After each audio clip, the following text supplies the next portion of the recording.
Deputado, ontem, após o seu anúncio, a PGR apresentou um parecer contrário para apreender o seu passaporte. Em seguida, saiu a decisão do ministro Alexandre de Moraes de rejeitar uma investigação contra o senhor. A partir disso, o senhor cogita voltar para o Brasil?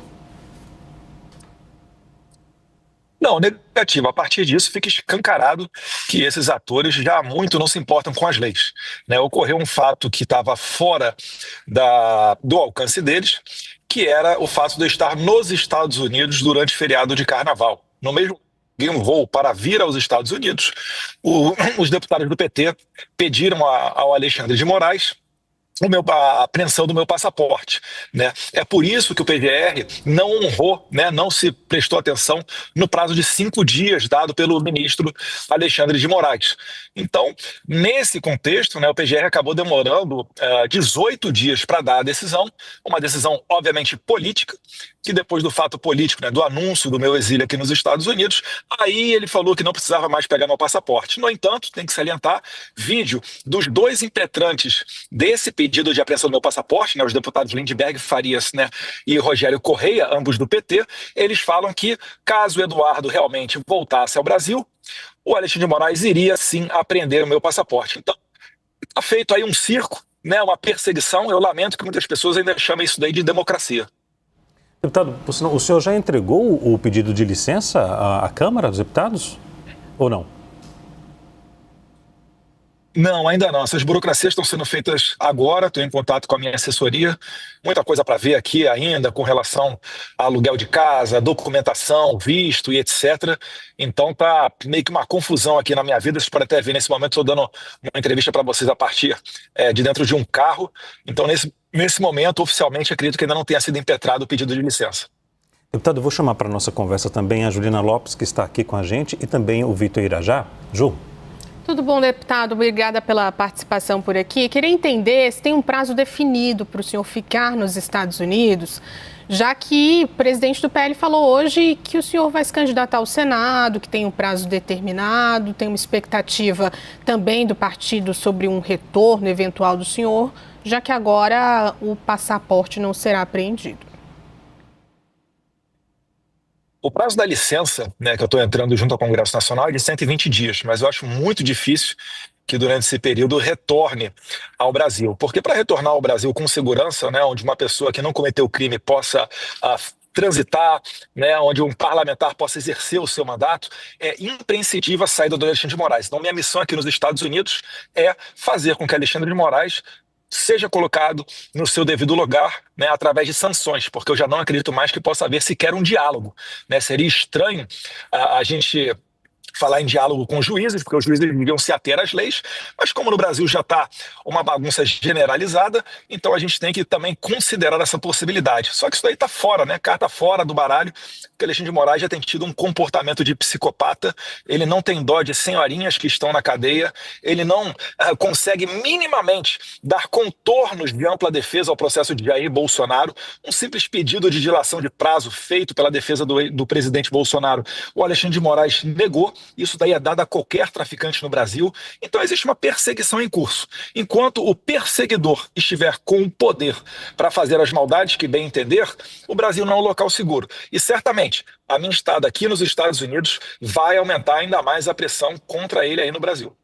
Deputado, rapidamente, antes de passar para o Vitor Irajá, peço perdão, Vitor, rapidinho, para aproveitar o gancho. Deputado, o senhor cogita em deixar o cargo, já que o prazo é de 120 dias? O senhor cogita deixar o cargo e retornar ao país vamos supor, em 2026 para concorrer às eleições no Senado? Ou é muito cedo? Eu acho que é provável que isso daí ocorra, tá, Leandro? Vamos ver aí o desenrolar dos próximos capítulos, mas existe uma grande probabilidade de que isso daí de fato possa ocorrer, né? E não faz sentido eu retornar ao Brasil para me candidatar sem que a gente tenha mudado esse cenário político brasileiro. Então, vamos ver o que acontece aí, mas é uma probabilidade, sim, de que possa ocorrer.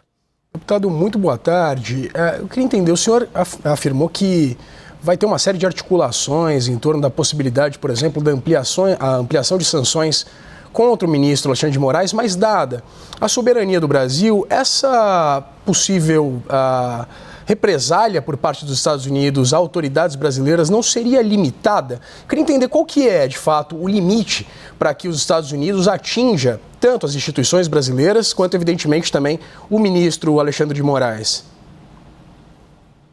É que o ministro Alexandre de Moraes, né, já está sem qualquer tipo de limite. Ele está invadindo a jurisdição norte-americana. Ele, por exemplo, comprou uma briga pessoal com o presidente Trump quando ele exige, né, que a Truth Social, que é a rede social da qual o dono, no final das contas, é o presidente Trump, e também a Rumble, né, do senhor Chris Pavlovski, quando eles impedem que elas venham com liberdade ao Brasil, você está interferindo no direito norte-americano. Quando Alexandre de Moraes manda prender uma cidadã americana por conta de tweets que ela deu a partir do território dos Estados Unidos, ele está invadindo a jurisdição norte-americana. E foi esse mesmo tipo de coisa, né, esse mesmo tipo de fato que levou a ser sancionado o procurador do Tribunal Penal Internacional, Karim Khan. Não somente ele, mas como também todos os investigadores que quiseram prender o primeiro-ministro israelense Benjamin Netanyahu. Então, o caso do Alexandre de Moraes, ele se enquadra perfeitamente neste quadro do procurador do Tribunal Penal Internacional. O que a gente busca aqui não é uma vingança, a gente busca um resgate das liberdades. E além disso, se quiserem colocar também, além desse argumento jurídico, um conteúdo político, vocês podem pegar o discurso do vice-presidente norte-americano, de Vance, né, mês passado em Munique, na Alemanha, onde ele diz que os Estados Unidos só farão parcerias com os países que compartilharem dos mesmos valores. A gente está com uma conexão, perdemos um pouco a conexão com o deputado Eduardo Bolsonaro. Daqui a pouco a gente vai retomar essa entrevista com ele. A gente voltou com o sinal. O senhor me escuta bem agora, deputado? Retornou aqui, Leandro. Retornou, muito bem. Tudo ok, pode continuar aí. Eu estava falando então do caso do Karim Khan e finalizando a resposta, adicionando aqui o conteúdo político, né, do discurso do vice-presidente americano J.D. Vance, né, mês passado em Munique, na Alemanha, onde ele basicamente manda o recado de que não aceitará censura. Os Estados Unidos vai trabalhar para que os outros países compartilhem, né, dos mesmos ideais de liberdade, que é a tradição norte-americana. Os Estados Unidos é conhecido por exportar, né, liberdade, democracia, é o lar de vários exilados cubanos, venezuelanos, iranianos, e assim eles pretendem permanecer. Só não foi assim nos últimos 4 anos, durante o governo Biden, onde eles exportaram censura e doutrinação ideológica, principalmente através da USAID, da MED e da Atlantic Council, fazendo uso, inclusive, de dinheiro do pagador de impostos americano. Então, deputado, mas na verdade era isso que eu queria entender, qual a limitação do ponto de vista de ação institucional dos Estados Unidos. Evidentemente que do ponto de vista político há uma série de iniciativas que podem, né, ser feitas, articuladas, o senhor tem essa penetração junto a lideranças da direita aí nos Estados Unidos, porém, eu queria entender do ponto de vista institucional, quais seriam, de fato, as prerrogativas dos Estados Unidos para atingir as instituições aqui no Brasil, evidentemente a economia, por exemplo, as relações comerciais e diplomáticas? Olha, com relação às relações comerciais e diplomáticas, o Donald Trump está aplicando a reciprocidade, né? É notório que os Estados Unidos, né, ao entrar em produtos estrangeiros em solo americano, eles têm uma tarifa muito menor do que quando ocorre o contrário. Se a gente pegar, por exemplo, o Brasil, um produto americano que entra no Brasil paga muito mais imposto do que um produto brasileiro entrando nos Estados Unidos. Então, na questão tarifária, né, na questão comercial, ele está falando basicamente em corrigir esse tipo de situação. E, mais uma vez, no caso de soberania, os Estados Unidos têm a soberania dele. Quem é Alexandre de Moraes para mandar prender uma americana? Quem é Alexandre de Moraes para chutar uma empresa como a X e congelar os ativos da Starlink, sendo que o Elon Musk nem é dono da Starlink, ele tem um pouco mais de 40% das ações da empresa. Então, o Alexandre de Moraes está abusando e desrespeitando a soberania americana, né? Eu acho que o Trump, ele não é um presidente que veio para ser um presidente morno. Ele veio, e eu falei lá no passado, se o Alexandre de Moraes expulsar empresas americanas do Brasil, com o Trump, isso daí vai ser visto, né, como uma atitude de guerra comercial. Porque o que vai chegar aqui fora não é o Alexandre de Moraes, é o Brasil. Inclusive, já muito você percebe, né, o governo Lula trabalhando, né, jogando casado com o Alexandre de Moraes, e o governo Lula também não para de criticar o Trump. Então, os ingredientes, né, com precedentes de sanções anteriores, eles estão todos na mesa. Falta uma decisão política, e o nosso trabalho aqui é levar ao conhecimento dos Estados Unidos, né, essas atrocidades que estão acontecendo no Brasil, inclusive contra, né, ferindo os interesses norte-americanos. Deputado, ontem eu conversei com o senhor por telefone, o senhor me disse que pensou na possibilidade de haver retaliações, né? Como novamente um pedido de apreensão de passaporte, até bloqueio de contas aqui no Brasil e até um pedido de extradição. O senhor até afirmou que pretende entrar com um pedido de asilo político, não é isso? Sim, porque agora tem o fato novo do PGR ter negado, né, ter feito um parecer, né, parece que encontrou com Jesus Cristo no meio do caminho, virou uma alma boa o PGR Gonê e decidiu ser contra a apreensão do meu passaporte. Demorou 18 dias, né, errou só um pouquinho o timing. E depois o Alexandre de Moraes, na sequência, arquivando o caso. Só que se nós olharmos no passado recente do Brasil, o mesmo PGR pediu a soltura de Felipe Martins por 2 vezes e Alexandre de Moraes não soltou. O PGR pediu a soltura do Clezão e o Alexandre de Moraes sequer analisou o pedido e veio, infelizmente, a óbito o Clezão dentro da cadeia. Então é por isso que eu digo, o Brasil não é mais um local seguro. Se você não estiver fazendo as vontades do imperador Alexandre de Moraes, você está correndo risco. Isso vale para mim, isso vale para a revista Cruzoé no passado, isso valeu para o Paulo Figueiredo, que nunca foi citado de um processo e teve todas as suas contas bloqueadas. Alexandre de Moraes fechou o terça livre. Então, assim, há muito já que o Brasil não se consegue, né, ter um ambiente saudável, democrático, para você trabalhar e fazer oposição.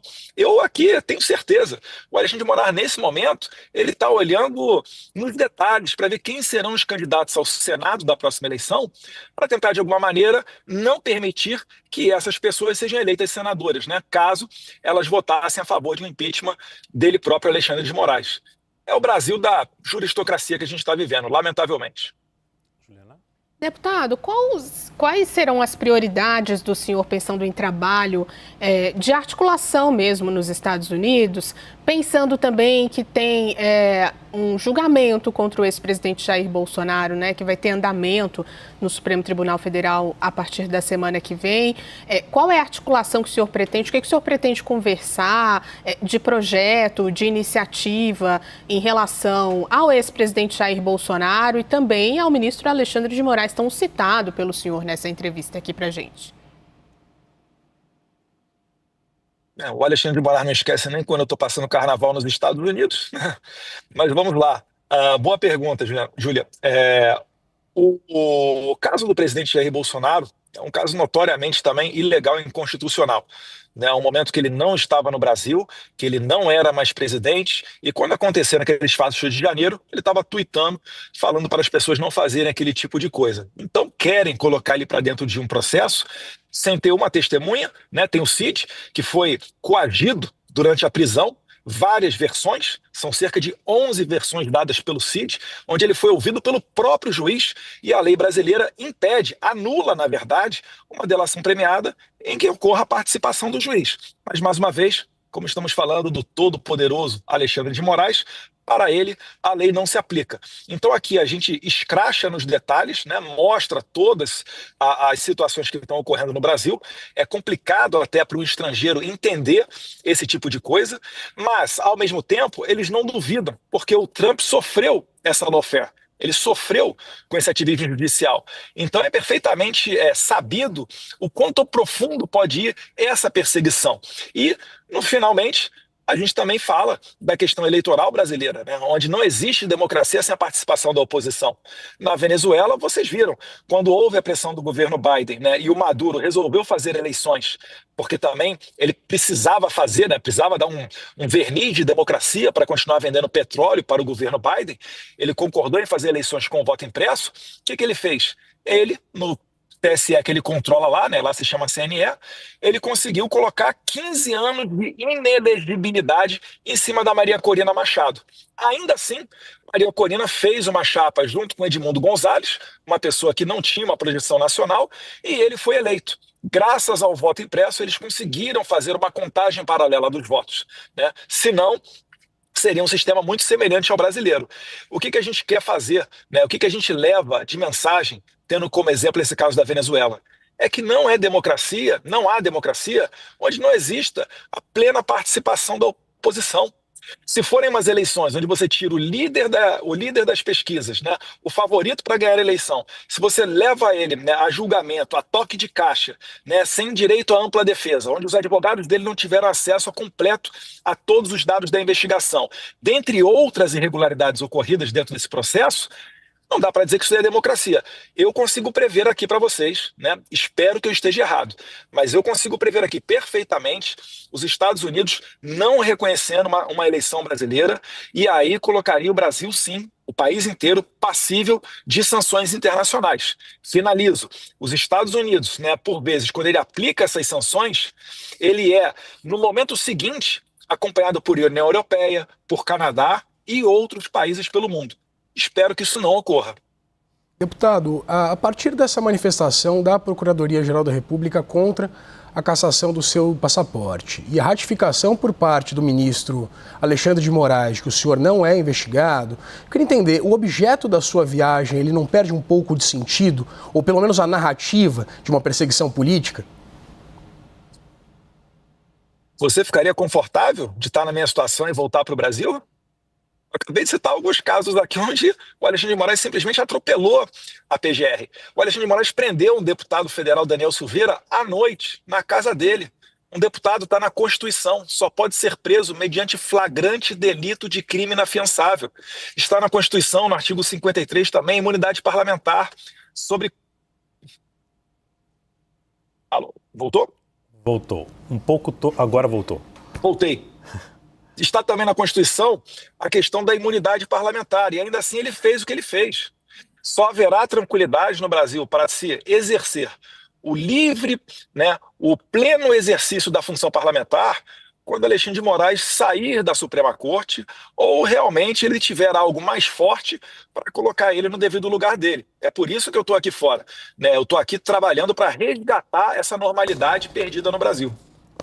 Ok, deputado, deixe-me fazer duas perguntas rapidamente. Primeiro, vou refazer a pergunta mais direta que eu fiz lá atrás. Se o senhor cogita mesmo deixar o cargo de deputado federal em definitivo, permanecendo aí nos Estados Unidos até a próxima eleição, em 2026. Se o senhor cogita deixar o cargo em definitivo após os 120 meses. Sim, positivo. Cogito. Eu só vou ter tranquilidade para retornar ao Brasil quando Alexandre de Moraes não for mais ministro da Suprema Corte ou estiver, né, sendo posto ele no devido lugar dele. Fora isso, não tenho a possibilidade de retornar ao Brasil. Eu não serei mais um inocente preso injustamente para ver, né, fazer a minha esposa me visitar num presídio e que os meus filhos cresçam sem a minha presença. Isso daí não é justiça, isso daí não é democracia. Deixe-me fazer rapidamente outra pergunta.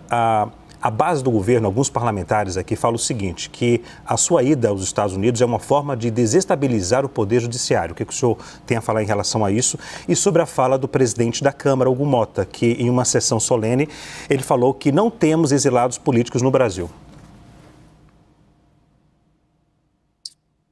Agora tem a minha aqui, né? Eu acho que está bem claro para todo mundo que a minha situação aqui não é uma situação confortável. Estou abrindo mão de um salário sensacional. Eu acho que todo mundo consegue imaginar, né, como é que seja a parte financeira da vida de um deputado. E, além disso, um mandato ele é construído a duras penas. A eleição não é algo fácil, algo pormenor.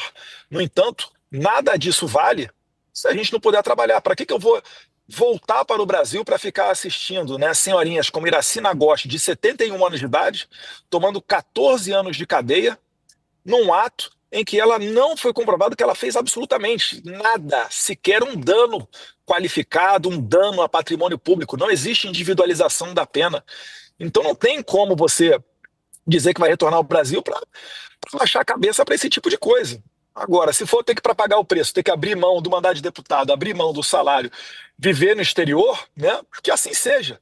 Né, eu acho que eles vão dar um baita tiro no pé, porque seria muito melhor para eles que eu estivesse no Brasil, me ocupando de outros afazeres parlamentares do que aqui nos Estados Unidos, dedicado exclusivamente a essa causa.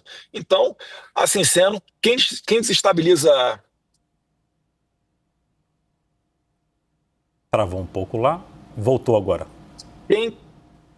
Quem desestabiliza o Brasil é justamente o Poder Judiciário, né? Você não vê nenhum jurista de peso defendendo o que Alexandre de Moraes está fazendo. E um dos advogados do Bolsonaro, né, o doutor Villard, que foi recentemente contratado, está muito surpreso com o ritmo disso tudo. E olha que ele não é uma pessoa ligada à direita, né, não tem esse viés ideológico, é uma pessoa um tanto quanto neutra, centrada, mas ainda assim está conseguindo perceber que poderia, né, ser colocado o Rui Barbosa para fazer a defesa do presidente Bolsonaro, do general Braga Neto e etc., e não teria sucesso, porque já não depende mais de uma questão jurídica. Isso daí é pura perseguição política. Deputado, obrigado pela disponibilidade em falar com a gente aqui da CNN, viu? Muito obrigado mesmo, espaço aberto aí, até a próxima. Eu que agradeço o espaço, obrigado pelas perguntas e pela oportunidade de estar aqui falando um pouquinho do nosso trabalho nos Estados Unidos.